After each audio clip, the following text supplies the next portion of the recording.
6 early morning. Hi there, coming up on 5 o'clock. Thanks for joining us on this Monday, April 13th. I'm Rob Cardwell. And I'm Reba Hollingsworth. We'll get to your news in a moment, but first, the risk of severe weather in our area grows. We have Nikki-Dee and Mike Stone here keeping an eye on things this morning. Let's go to Nikki-Dee for a look at what's happening outside right now. Nikki-Dee.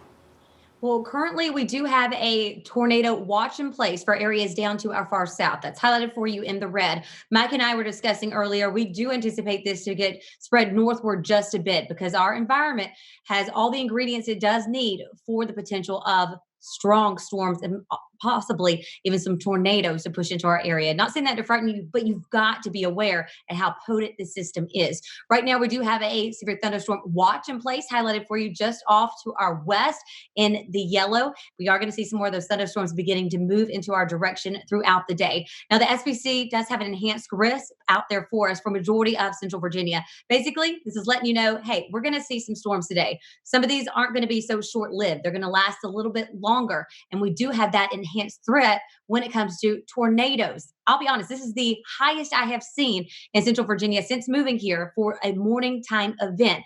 We do have that elevated risk for tornadoes anywhere within that yellow. That's indicating you could have a tornado within 25 miles of any given point. So our environment is definitely unstable as this really strong system moves in.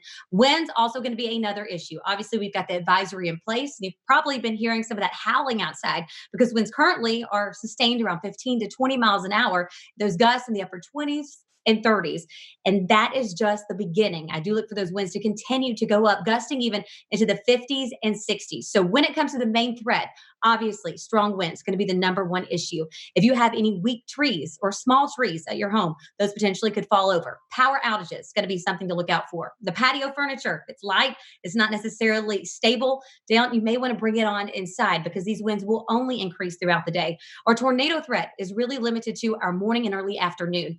But of course, we'll keep a very close eye on how things do develop. Heavy rain also causing some flooding right now in Roanoke. Police have actually had to rope off a few roadways, and we'll continue to see that chance for potential flood issues as we go throughout the day. So you'll notice right around 6 o'clock, so 1 hour from now, we're looking to see more in the way of widespread rain. This is going to remind you a lot of that big comma shape, like a squall line that's going to bring intense wind, and we do have the potential for some embedded tornadoes to take place as we head throughout the morning and early afternoon hours. By 8 o'clock, looking to be more widespread.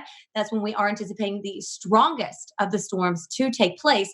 And as you head around 10 o'clock, things are a little more isolated. However, the winds continue to stay high, as well as your temperatures. We're going to top out in the upper 70s to low 80s.